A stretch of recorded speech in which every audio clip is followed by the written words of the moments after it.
para ampliar la información sobre este conversatorio ya se encuentra con nosotros aquí en el set de televisión nuevamente Parwa Oblitas. ¿Cómo está? Bienvenida a JN Noticias. Ella es coordinadora del programa para la igualdad política del JN. ¿Qué tal? ¿Cómo está? Muy buenos días, gracias por la invitación.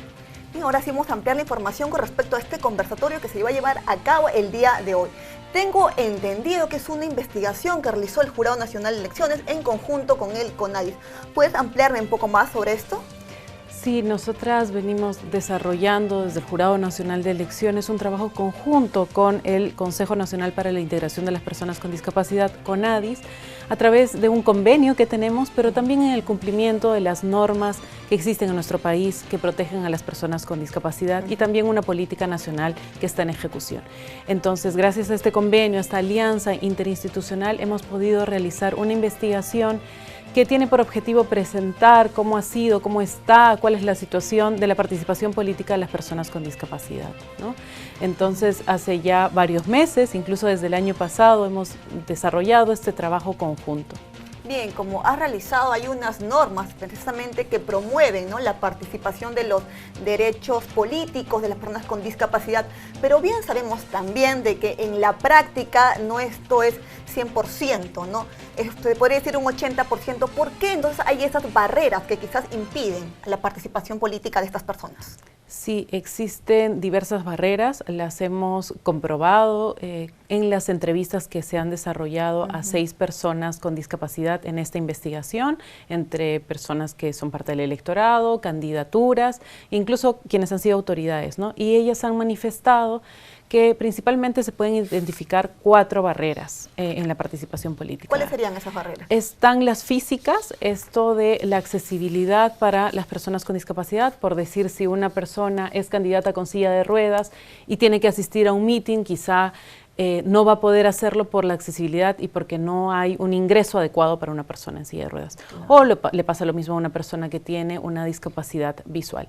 También están las barreras comunicacionales, ¿no? Cómo llegan los mensajes para las personas con discapacidad, que por ejemplo son parte del electorado, si no hay un intérprete de señas, si los, por ejemplo, volantes que puede repartirse en una campaña no tienen un formato accesible para las personas que tienen discapacidad visual, ¿no? Están también las barreras actitudinales, eso tiene que ver con las actitudes de la sociedad frente a las personas con discapacidad. O sea, estas actitudes discriminatorias, burlonas también, ¿no? Que afectan esta participación política. Lastimosamente aún continúan, ¿no?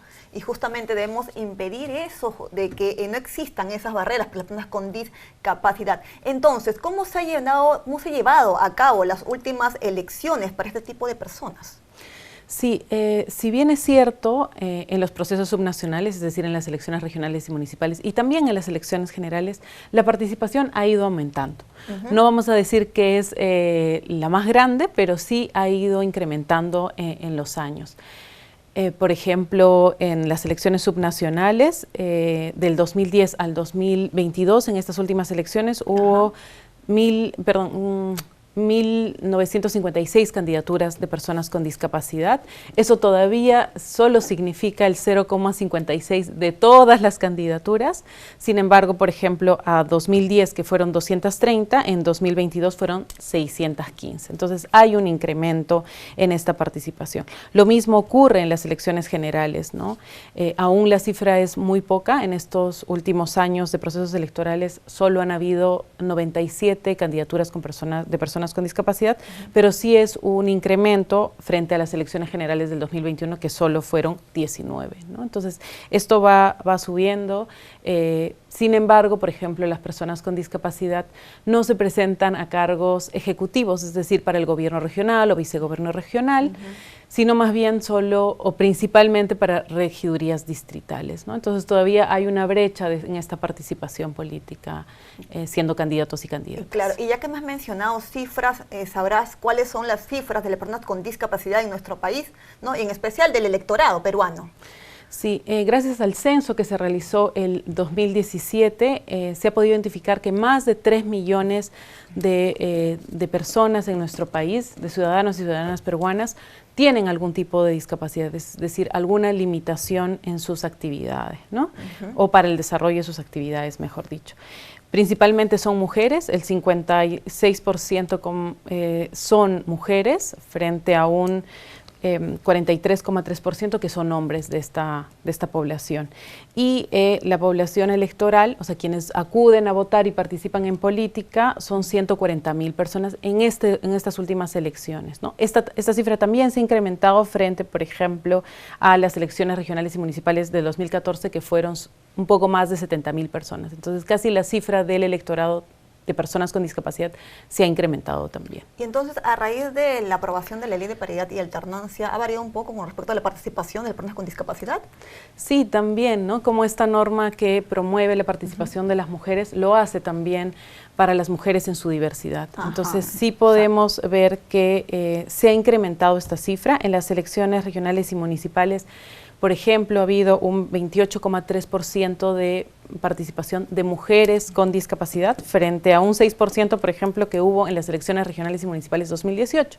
Y en el caso de las elecciones generales, que también se aplicó la paridad y la alternancia, en las elecciones generales la cifra de mujeres, mujeres con discapacidad, la cifra fue de un 45,7%. Entonces eso quiere decir que de alguna manera en la participación, claro, la ley de la paridad ha ayudado mucho, ¿no? Ha habido un incremento, como bien señalas. ¿Y cómo viene trabajando el Jurado Nacional de Elecciones con respecto para incluir, ¿no?, a estas personas con discapacidad? Sí, esta investigación, este informe que vamos a presentar el día de hoy también recoge algunas de las acciones que ha venido desarrollando el Jurado Nacional de Elecciones. No es de ahora, esto claro, no es de ahora, ya lleva muchos años y hemos desarrollado, por ejemplo, unos talleres por primera vez referidos a capacidades políticas para las personas con discapacidad, que se han llevado a cabo el año pasado de manera virtual.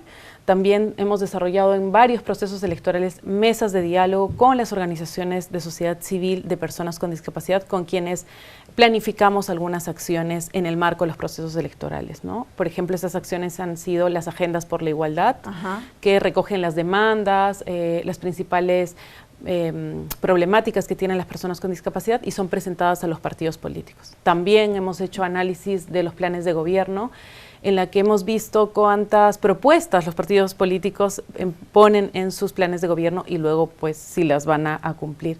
Y el año pasado también hemos sido reconocidas por el CONADIS como una buena práctica para promover la participación política de las personas con discapacidad. Bien, como lo ha señalado, constantemente vienen ustedes realizando entonces talleres, ¿no? ¿Cómo pueden las personas, quizás si quieren participar en estos talleres, informarse, investigar con respecto a ello? ¿Cómo podrían hacer si quieren acceder? Sí, tenemos una plataforma que se llama Observa Igualdad, que es del Jurado Nacional de Elecciones, y en uno de sus apartados está específicamente cómo se promueve esta participación política de las personas. Entonces es libre, ¿verdad? ¿Cualquier persona podría ingresar o hay un requisito de repente? No, la plataforma es totalmente libre. Ojalá este año tenemos planeado realizar unos talleres también para las personas con discapacidad. La inscripción es libre, claro, va a haber un límite de personas, sin embargo, se va a desarrollar de manera gratuita, lo va a hacer el Jurado Nacional de Elecciones en coordinación también con CONADIS. Perfecto. Ahora, finalmente, por favor, se podría hacer una invitación a la feria y que hoy día asistan a las 6 de la tarde a este conversatorio. Sí, yo creo que va a ser una primera experiencia de presentar de manera histórica cómo ha ido evolucionando la participación política de las personas con discapacidad. Invitamos a quienes puedan asistir hoy día a las 6 de la tarde en el auditorio Laura Riesco de la Feria Internacional del Libro de Lima. Hay una entrada exclusiva para las personas que presenten su carnet de discapacidad de CONADIS y sus DNIs. Perfecto, muchísimas gracias por habernos acompañado el día de hoy. Muchas gracias, Paravuelta, por haber estado aquí con nosotros. Gracias a ustedes, buen día.